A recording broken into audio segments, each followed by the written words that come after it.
నీట్లో మంచి మార్కులు తెచ్చుకొని కౌన్సిలింగ్ కోసం ఎదురు చూస్తున్న స్టూడెంట్స్ మరియు వారి పేరెంట్స్ అందరూ కౌన్సిలింగ్ విధానాన్ని బాగా అర్థం చేసుకోవాలి.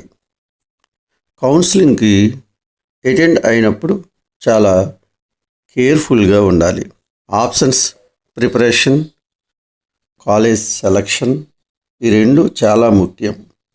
తొందరపడి మంచి కాలేజీ మన దగ్గర ఉన్న తెలియక తెలుసుకోలేక ఆ మంచి కాలేజీని దూరం చేసుకోవద్దు. ఏదో మంచి కాలేజీని దూరాన ఉన్న కాలేజీకి ఆప్షన్ ముందిస్తే తరువాత మనం చాలా బాధపడాల్సి వస్తుంది. దగ్గర కాలేజీ ఇంకొకరికి అలాట్ అయిపోతుంది, అప్పుడు ఫలితం ఉండదు.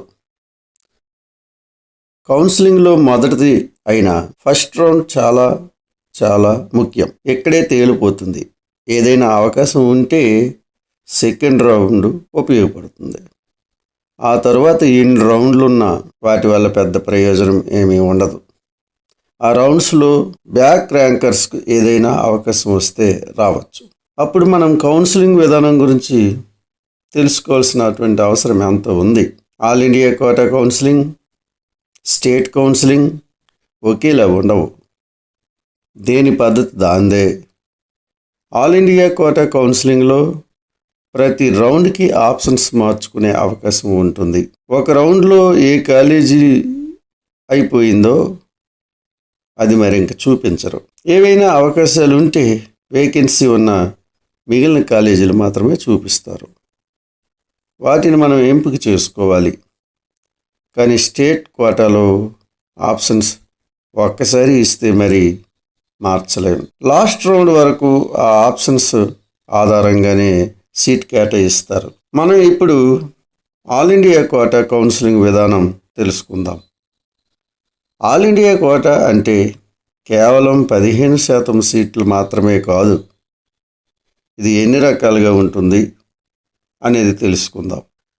ఆల్ ఇండియా కోటా అనేది దేశంలో ఉన్నటువంటి అన్ని రాష్ట్రాల్లోని గవర్నమెంట్ కాలేజీల్లోని 15% సీట్ల కోసం నిర్వహిస్తారు. అలాగే రెండవది, దేశంలోని 20 ఎయిమ్స్ కాలేజెస్లో ఉన్న సీట్లు 100% సీట్స్ ఫిల్ చేయడం కోసం నిర్వహిస్తారు.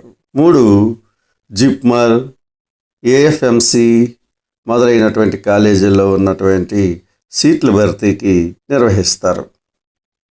4వది, డీమ్డ్ యూనివర్సిటీస్లో ఉన్న 100% సీట్స్ ఫిల్ చేయడానికి కూడా వినియోగిస్తారు. అందులోని సీట్లను ఆల్ ఇండియా కౌన్సిలింగ్ ద్వారానే పూర్తి చేస్తారు.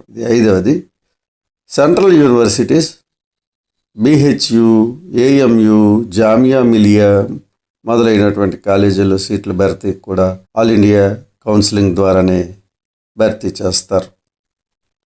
6వది, ఢిల్లీ యూనివర్సిటీ కోటా భర్తీకి కూడా ఆల్ ఇండియా కౌన్సిలింగ్నే వినియోగిస్తారు. 7, ESIC quota, employee state insurance corporation అనేటటువంటి ఈఎస్ఐసి కళాశాలలు ఉంటాయి. అందులోని కోటాని భర్తీ చేయడానికి కూడా వినియోగిస్తారు. 8వది, ఐపియు కాలేజీలు, Indraprastha universities, VMMC Vardhman Mahavir medical college, Vajpayee medical colleges ఇలాంటి కాలేజీల యొక్క సీట్లను భర్తీ చేయడానికి కూడా ఆల్ ఇండియా కోటా కౌన్సిలింగ్నే వినియోగిస్తారు.